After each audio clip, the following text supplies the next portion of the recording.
Hello everyone, welcome back to our channel we the learners. तो जैसा कि बहुत सारे बच्चे कह रहे थे कि सर नाइन्थ क्लास के लिए कोई मैथ साइंस या इस तरीके का कोई बैच लेके आए, तो आपकी डिमांड पे, बच्चों की डिमांड पे नाइन्थ क्लास के लिए, स्पेशली नाइन्थ क्लास के लिए मैथ्स का बैच लेके आए हैं। और इस समर वैकेशंस में आपको मैथ्स बिल्कुल टिप्स पे करा देंगे।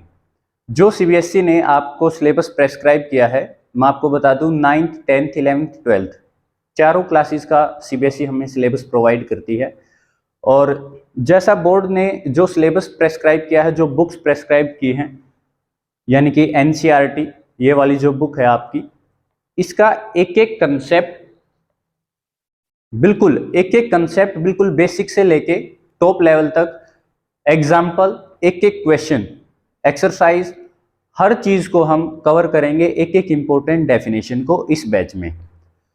तो अब जो जितनी हमारी जून की छुट्टियां हैं, कोशिश हमारी रहेगी कि लगभग हम उसमें कंप्लीट कर लें। अब बच्चे सोचेंगे कि एक महीने में सिलेबस कैसे हो जाएगा। बेटा, एक महीने में भी हो जाता है, 2 महीने में भी हो जाता है, साल में भी हो जाता है। तो डिपेंड करता है आपकी कैपेसिटी के ऊपर, ठीक है। लेकिन जिस तरीके से कराएंगे, अब कई बच्चों के मन में ये डाउट होगा कि एक महीने में कराएंगे तो बस कुछ एक पॉइंट्स ही कराएंगे या थोड़ा बहुत ऐसे ही होगा। लेकिन मैं आपको बता दूं कि इस तरीके से कराएंगे कि आप बाकी सबको भूल जाओगे, बिल्कुल आपका मन लगेगा और मैथ्स में इंटरेस्ट बनेगा। और जिन बच्चों का फेवरेट सब्जेक्ट नहीं है मैथ्स, उनका ये फेवरेट सब्जेक्ट हम बना देंगे, ठीक है। तो चलिए शुरू करते हैं। आज ये हमारी पहली वीडियो है। ये था बैच का इंट्रोडक्शन। जो बच्चा लास्ट तक जुड़ा रहेगा, उसके बाद अगर उसको मैथ में दिक्कत आ जाए तो मेरे को बता देना, ठीक है। और जो ये सिलेबस वगैरह है या कुछ एक्स्ट्रा जो चीजें हैं, वो मैं आपको प्रोवाइड कर दूंगा मेरे व्हाट्सएप ग्रुप पे। आप जुड़ सकते हैं। व्हाट्सएप नंबर जो है मेरा स्क्रीन पे रिफ्लेक्ट हो रहा होगा, आप वहां से नोट कर सकते हैं, ठीक है। तो चलिए शुरू करते हैं। फर्स्ट चैप्टर है आपका नंबर सिस्टम्स, यानी कि नंबर्स के बारे में हम पढ़ेंगे, थोड़ा सा डिटेल में हम पढ़ेंगे कि नंबर्स क्या हैं। तो ये देखो, ये है नंबर लाइन।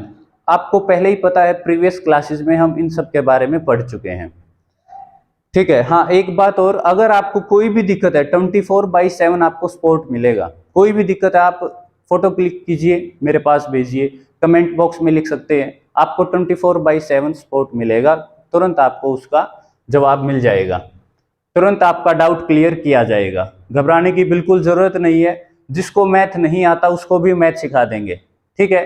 तो बिल्कुल नहीं घबराना है।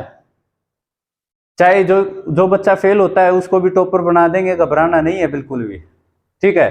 तो ये देखिए भाई, सबसे पहले है नंबर लाइन। हमें पता ही है भाई, एक ऐसी लाइन है जिसपे हम नंबर्स को रिप्रेजेंट करते हैं, नंबर लाइन हो गई, है ना। बुक किस वाली डेफिनेशन को रटना नहीं है, उसको समझना है, ठीक है। जैसे भी, चाहे आप हरियाणवी में समझो, चाहे आप पंजाबी में समझो, चाहे आप इंग्लिश टू इंग्लिश समझो, चाहे शुद्ध हिंदी में समझो, कैसे ही समझो, आपको मीनिंग क्लियर होना चाहिए। और जितना सिलेबस करो वो इतना अच्छे से करो कि लाइफ टाइम उसको कभी भी आप भूल ना पाओ, ठीक है। आज जैसे ग्रेजुएशन हो चुकी है मेरी, पोस्ट ग्रेजुएशन हो चुकी है और 3-4 साल का एक्सपीरियंस हो चुका है पढ़ाते पढ़ाते। लेकिन फिर भी आज तक, कितने साल पहले हमारे टीचर्स ने कराया था हमें ये, और सारा क्रेडिट उन्हीं को जाता है, उन्हीं की देन है ये। जो भी आज हम पढ़ा पा रहे हैं, जो सीखा हमने, सारा उन्हीं की देन है। तो सबसे पहले बेटा आपको विश्वास करना होगा अपने टीचर्स पे, ठीक है। वो आपके ट्यूशन टीचर्स हो सकते हैं, आपके क्लास टीचर हो सकते हैं, या मेरी तरह आपके यूट्यूब टीचर हो सकते हैं। तो सबसे पहला काम होता है विश्वास करना। जब आपको विश्वास हो जाएगा तो कामयाबी डेफिनेटली मिलेगी। गुरु की इज्जत करना वो सबसे पहले जरूरी है, ठीक है। शिक्षा का मतलब ही यही होता है कि सबसे पहले आपका व्यवहार अच्छा हो, आप सामाजिक बने। तो चलिए भाई, तो हाँ, मेरा क्रेडिट भाई, मेरे जितने गुरुजी हैं, रमन सर रहे हैं, सतीश सर रहे हैं, उससे पहले जिन्होंने बेस तैयार किया सुरेंद्र सर रहे हैं, उन सबको क्रेडिट जाता है। तो नाम ऊंचा ही करेंगे उनका। चलिए भाई, द नंबर लाइन, एक ऐसी लाइन जिसपे हम नंबर्स को रिप्रेजेंट करते हैं। अब नंबर्स पॉजिटिव भी हो सकते हैं, नेगेटिव भी हो सकते हैं और जीरो भी हो सकती है। यहां जीरो, ठीक है। राइट साइड जब हम चलते हैं तो कैसे नंबर्स आते हैं? पॉजिटिव 1 2 3 4 5 6 7 8 9 10। ये 7 के बाद 8 लेटा हुआ नहीं है, ये इन्फिनिटी का सिंबल होता है। ठीक है, कहीं कोई ये बच्चा ये सोचे कि 8 वहां भागता हुआ गिर गया, भागता हुआ नहीं गिरा है, ये इन्फिनिटी का सिंबल है, यानी कि आगे तक चलती जाएगी नंबर लाइन, लाइन का कोई एंड नहीं होता। अब आप इधर आओगे तो यहाँ पे 0, ठीक है, 0 पे ना पॉजिटिव ना नेगेटिव। फिर इधर आओगे लेफ्ट साइड तो आप माइनस में नेगेटिव साइन आते जाएंगे, -1 -2 -3 -4 और अप टू इन्फिनिटी। क्लियर? तो ये नंबर लाइन होती है। अब बात आती है कि जो, हाँ, तो जैसा एनसीईआरटी में ही बताया है कि अब आपको एक बैग उठा लेना है और आपको इस नंबर लाइन पे दौड़ना है। ठीक है, नंबर लाइन पे दौड़ना है, आपको दौड़ शुरू करनी है यहां से 0 के बाद। तो जब आप 0 के बाद एक बैग लेके चलोगे और आपको जितने भी नंबर्स मिलते हैं आपको उनको अपने बैग में डालना है। ठीक है, तो जो सबसे पहला बैग आपका बनेगा वो क्या बनेगा, जब आपने यहां से शुरुआत की तो आप कितने नंबर्स उठा के लाए, आप 1 को उठाओगे, 2 को, 3 को, 4 5 6 7 ऐसे उठाते उठाते मतलब आगे तक जा सकते हो। आप देखोगे कि जहां तक आपकी नजर जा रही है नंबर्स ही नंबर्स हैं। ठीक है, तो जैसे ही आपका बैग फुल हो जाए आप वापस आ जाओ। वापस आओगे तो अब आप किसको भी उठा लोगे, इन नंबर्स के साथ 0 को भी उठा लोगे। ठीक है, इनके साथ क्या आ जाएगी 0 1 2 3 4 5 6 7, ये इस तरीके से। जो आपने 1 से शुरू किए हैं, 1 से, यानी कि जैसे बच्चे होते हैं ना, उनको बच्चों को कभी भी हम काउंटिंग ये नहीं सिखाते 0 1 2, नहीं, उनको सिखाते हैं 1 2 3 4। ठीक है, उनसे सुनते भी ऐसे ही हैं कि 1 2 3 ये सुनाओ, काउंटिंग सुनाओ, तो वो 1 से ही शुरू करते हैं, यानी कि नेचुरल तरीका भी यही है। और इन नंबर्स को हम बोलते हैं नेचुरल नंबर्स और इनको रिप्रेजेंट किया जाता है n के द्वारा। तो इनको क्या बोलेंगे, नेचुरल नंबर्स, यानी कि जो 1 2 3 4 5 6 यहां से इन्फिनिटी तक। फिर आप अपने बैग को वापस लेके आए तो आपने वापस आते हुए 0 को भी अपने बैग में डाल दिया। जब नेचुरल नंबर्स के साथ, ये क्या है सारे के सारे नेचुरल नंबर्स, जब नेचुरल नंबर्स में आपने 0 को भी मिला दिया तो ये बन जाते हैं आपके होल नंबर्स। क्या बन जाएंगे आपके होल नंबर्स, यानी कि होल मींस कंप्लीट। तो 1 2 3 4 नेचुरल थे, उसमें आपने 0 को भी उठा के अपने बैग में डाल लिया, तो अब बन गए आपके होल नंबर्स। फिर आप इधर आ रहे थे तो इधर से आपने -1 2 3, आपको ज्यादा लालच आ गया तो ज्यादा लालच में आपने अब नेगेटिव नंबर्स को भी उठा दिया। तो जब आपने नेगेटिव नंबर्स को भी उठाया तो अब आपके पास क्या हो गए भाई, इधर से -7 6 5 है ना, ऐसे चलते चलते 0, फिर इधर आपकी क्या है +1 +2। अगर किसी के आगे साइन नहीं है उसका मतलब होता है कि वो प्लस का ही है। 3 4 ऐसे चलते चलते 7 8 इन्फिनिटी और ऐसे ही इधर इन्फिनिटी। तो ये आपके पास कलेक्शन हो जाएगा, यानी कि इधर से भी आपने प्लस वाले उठा लिए, 0 उठा ली और नेगेटिव वाले उठा लिए। तो अब आपके नंबर्स जो हैं ये क्या हो गए, अब इस बैग को जो है आप नाम देंगे इंटीजर्स का। किसका नाम देंगे इसको, इंटीजर्स। तो अब ये जो कलेक्शन हुआ है नंबर्स का आपके पास, यानी कि पॉजिटिव नेगेटिव और 0 तीनों का जो कलेक्शन हुआ है उसको आप बोलेंगे इंटीजर्स और इनको रिप्रेजेंट करेंगे z से। ठीक है, इसको रिप्रेजेंट करेंगे z से। अब बताओ क्या आपको कोई और नंबर भी दिखाई दे रहा है इस पे नंबर लाइन पे, आपने प्लस वाले उठा लिए, 0 वाले उठा लिए, अब नेगेटिव वाले भी उठा लिए और तीनों मिल गए तो क्या बन गया हमारे पास इंटीजर्स। तो इंटीजर्स के अलावा भी आपको कोई नंबर दिखाई दे रहा है, जो बेटा ये बीच में जगह है ना, जैसे अगर मान लो 1/2, 1/2 क्या होता है? हाफ। 1/2 क्या होता है? आधा होता है ना। अब आधा की कहाँ होगा? 0 और 1 के बीच में, यहाँ आ जाएगा 1/2। तो ऐसे बहुत सारे नंबर्स होंगे, 1/2, 1/3, 1/4, और ऐसे ही 2/3, 1, 2, ऐसे इनफाइनाइट, और इधर भी नेगेटिव में भी -1/2, -1/3। तो ये जो इतने सारे फ्रैक्शंस वाले नंबर होंगे, ठीक है, यानी जिनको हम फ्रैक्शंस बोलते हैं, तो ये सारे नंबर्स इंटीजर्स के साथ जब हम इन फ्रैक्शंस को भी उठा लेंगे, यानी कि जेड इंटीजर और इनके साथ जो ये फ्रैक्शंस हैं, इनको भी जब हम उठा लेंगे तो ये बन जाते हैं हमारे क्यू। क्यू का मतलब क्या है? Rational numbers. क्या है? Rational numbers. तो ये कहलाएंगे बेटा रैशनल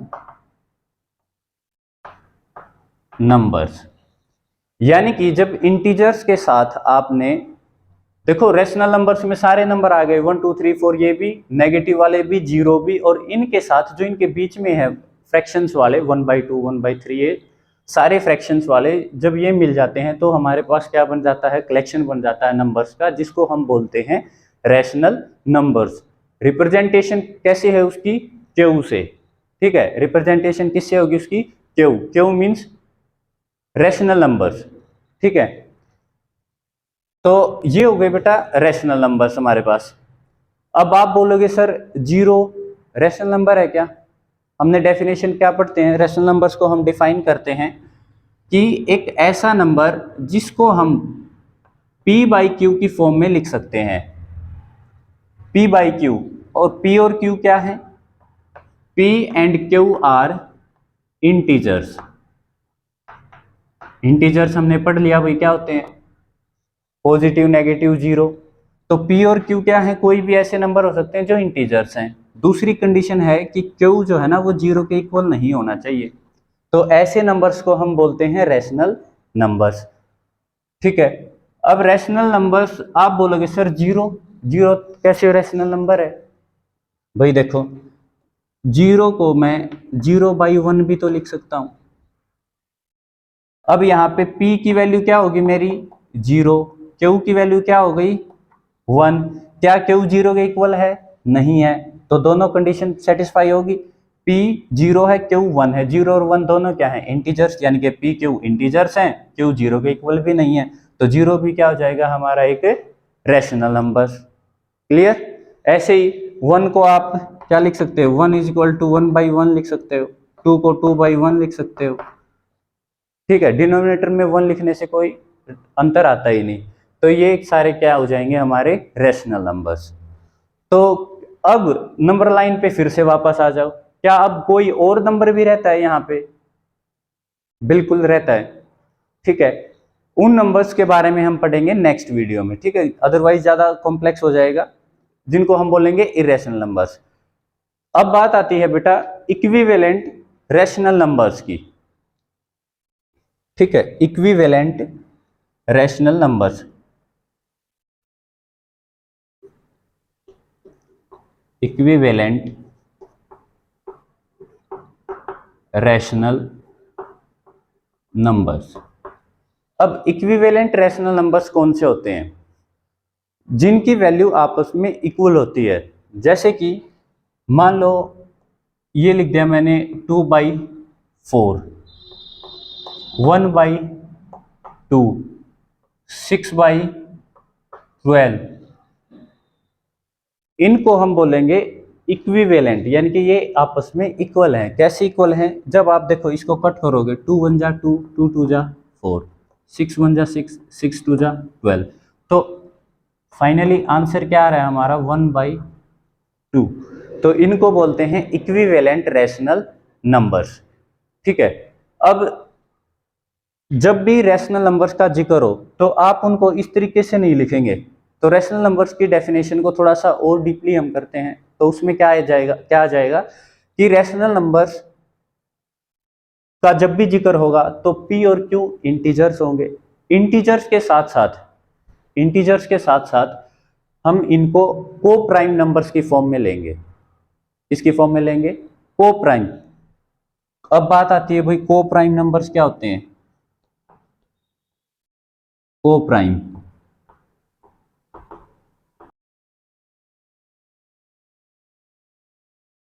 सो को प्राइम नंबर्स ऐसे नंबर्स होंगे जिनका कॉमन फैक्टर सिर्फ 1 होगा। तो अब देखें 1 और 2 इनका कॉमन फैक्टर क्या होगा, 1 ही तो होगा भाई। 1 के फैक्टर करो आप, 1 मल्टीप्लाई 1 ही कर सकते हो। 2 का क्या कर सकते हो, 2 मल्टीप्लाई 1। तो कॉमन फैक्टर क्या है, 1। तो जिन नंबर्स का कॉमन फैक्टर 1 होगा उनको बोलते हैं को प्राइम नंबर्स। तो जब भी रैशनल की बात करें तो इंटीजर्स के साथ साथ ये क्या होने चाहिए, पी और क्यू को प्राइम नंबर्स। ठीक है, तो इक्विवेलेंट रैशनल नंबर्स समझ में आ गया कि जिनकी वैल्यू इक्वल होती है। कट करेंगे तो ये आएगा, और इनको जब अगर हमें यूज करना है तो हम ये नहीं करेंगे, 1/2 यूज करेंगे। क्लियर। तो इक्विवेलेंट रैशनल नंबर्स, अब जब हम 1/2 के इक्विवेलेंट रैशनल नंबर्स अगर इस पे नंबर लाइन पे देखेंगे तो वो बहुत सारे होंगे, जैसे ये 2/4, 6/12 है ना, ऐसे 12/24। तो बहुत सारे इक्विवेलेंट रैशनल नंबर्स होंगे। तो को प्राइम नंबर्स को ही हम उसमें यूज करेंगे। तो सभी इक्विवेलेंट रैशनल नंबर्स की जगह पे हम क्या यूज करेंगे, जो इस टाइप के होंगे 1/2, यानी कि उनको सिंपलेस्ट फॉर्म में लेके आएंगे, इस तरीके से लेके आएंगे कि पी और क्यू क्या बन जाए, को प्राइम नंबर्स। क्लियर। ठीक है, कहने का मतलब क्या है कि 2/4 अगर आपको लिखना है तो आप उसको अगर रैशनल नंबर्स की फॉर्म में आपको लिखना है तो उसको आप 1/2 लिखेंगे। 6/12 को अगर आपको रैशनल नंबर की फॉर्म में लिखना है तो उसको भी 1/2 लिखेंगे। क्लियर। 1/2 से ये को प्राइम नंबर्स बन जाएंगे, तो को प्राइम नंबर्स की फॉर्म में आप उनको लिखेंगे। ठीक है, आई होप आप सबको ये समझ में आ गया होगा। फिर भी किसी को डाउट है, do let me know in the comment section below. तो जुड़े रहिए, आपका कंप्लीट मैथ कराया जाएगा, बिल्कुल टिप्स पे कराया जाएगा। Thank you.